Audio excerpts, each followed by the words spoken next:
Hi guys, welcome back to our YouTube channel. So ಇಲ್ಲಿ ನಾನು chicken ghee roast recipe ತೋರಿಸ್ಕೊಡ್ತಾ ಇದ್ದೀನಿ ಇವತ್ತು ನಿಮಗೆ. ಇಲ್ಲಿ ನಾನೊಂದು 20 ಉದ್ದ ಮೆಣಸಿನ್ಕಾಯಿನ ಡ್ರೈ ರೋಸ್ಟ್ ಮಾಡ್ಕೊಳ್ತಾ ಇದ್ದೀನಿ. ಈ ರೆಸಿಪಿ 2 kg ಚಿಕನ್ಗೆ ಆಗುತ್ತೆ. ಸೊ ಅದ್ರ ಪ್ರಕಾರನೇ ನಾನಿಲ್ಲಿ ತೋರಿಸ್ಕೊಡ್ತಾ ಇದ್ದೀನಿ ನಿಮಗೆ. ಇಲ್ಲಿ ನಮ್ಮದು ಚಿಕನ್ ಇದೆ, ಇದನ್ನು ಇವಾಗ ಮ್ಯಾರಿನೇಟ್ ಮಾಡಬೇಕು. ಸೊ ಮ್ಯಾರಿನೇಷನ್ಗಂತ ರುಚಿಗೆ ತಕ್ಕಷ್ಟು ಉಪ್ಪನ್ನು ಸೇರಿಸ್ಕೊಳ್ಳಿ. ನಾನೊಂದು ಇಲ್ಲಿ 3 ಟೇಬಲ್ ಸ್ಪೂನ್ ಉಪ್ಪನ್ನು ಸೇರಿಸ್ಕೊಳ್ತಾ ಇದ್ದೀನಿ.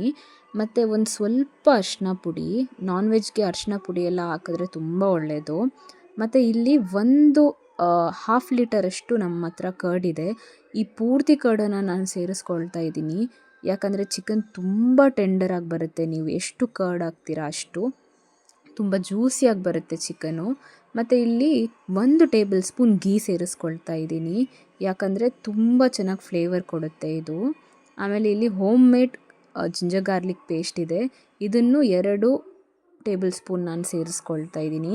ಇದನ್ನು ನೀಟಾಗಿ ನಾವೀಗ ಮ್ಯಾರಿನೇಟ್ ಮಾಡಬೇಕು. ನೀಟಾಗಿ ಎಲ್ಲ ಕಡೆ ಮ್ಯಾರಿನೇಷನ್ನು ತಾಗಬೇಕು. ಮತ್ತು ಇದನ್ನು 1 hour ರೆಸ್ಟಲ್ಲಿ ಇಡಬೇಕು ನಾವು. ನೀವು ಫ್ರಿಜ್ಜಲ್ಲಿಟ್ಟರೆ ತುಂಬ ಒಳ್ಳೆಯದು, ಯಾಕಂದರೆ ಮೊಸರು ನೀರು ಬಿಡಲ್ಲ. ಇಲ್ಲಿ ಮಸಾಲಾಗಂತ ನಾನು ರೆಡಿ ಮಾಡ್ಕೊಳ್ತಾ ಇದ್ದೀನಿ.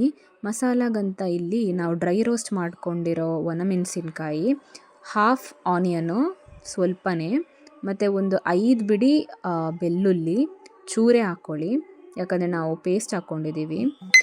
ಒಂದು ಹಿಡಿಯಷ್ಟು ಹುಣಸೆ ಹಣ್ಣು, ಒಂದು 2 ಟೇಬಲ್ ಸ್ಪೂನು ಕೊರಿಯಂಡರು, ಇದು ಡ್ರೈ ರೋಸ್ಟ್ ಮಾಡ್ಕೊಂಡಿರೋದೆ, ರಾ ಕೊರಿಯಂಡರ್ ಅಲ್ಲ.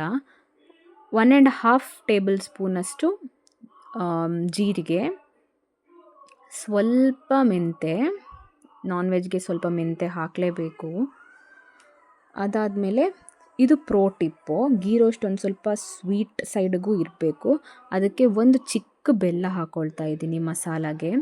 ಮತ್ತು ಒಂದು ಹಿಡಿಯಷ್ಟು ಗೋಡಂಬಿ, ಇದರಿಂದ ಗ್ರೇವಿ ತುಂಬ ತಿಕ್ ಆ್ಯಂಡ್ ಕ್ರೀಮಿ ರಿಚ್ಚಾಗಿ ಬರುತ್ತೆ.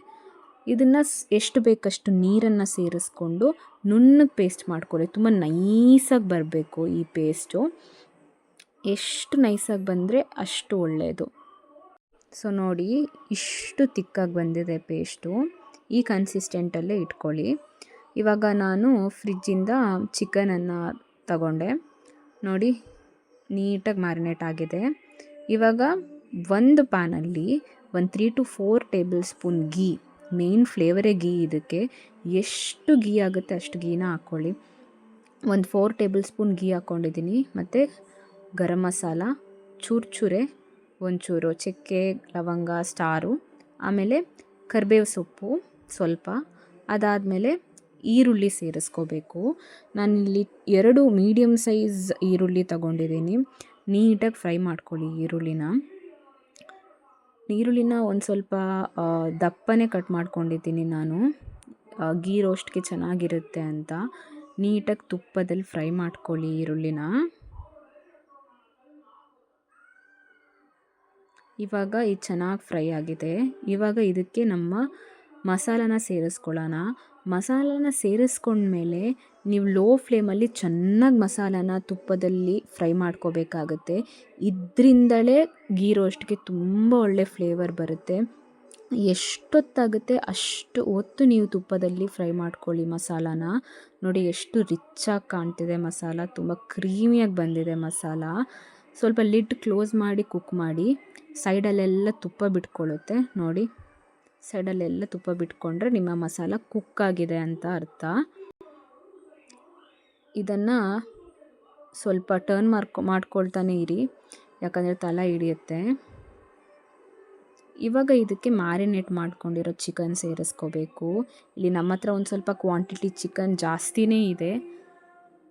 ಸೊ ಇದನ್ನು ನೀಟಾಗಿ ಸೇರಿಸ್ಕೊಳ್ಳಿ ಮಸಾಲೆಗೆ ಸೇರಿಸ್ಕೊಂಡು ನೀಟಾಗಿ ಒಂದ್ಸಲ ಮಿಕ್ಸ್ ಮಾಡಿ. ಎಲ್ಲ ಕಡೆ ಮಸಾಲ ಹೋಗಬೇಕು ನೋಡಿ, ನೀಟಾಗಿ ಮಿಕ್ಸ್ ಮಾಡಿ ಎಲ್ಲ ಕಡೆನೂ.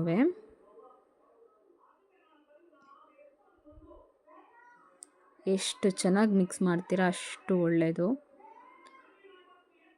ನೋಡಿ ಎಲ್ಲ ಕಡೆ ಮಿಕ್ಸ್ ಆಗಿದೆ ಇವಾಗ ಮಸಾಲ. ಇವಾಗ ಲಿಡ್ ಕ್ಲೋಸ್ ಮಾಡಿ ಚೆನ್ನಾಗಿ ಕುಕ್ ಮಾಡಿ.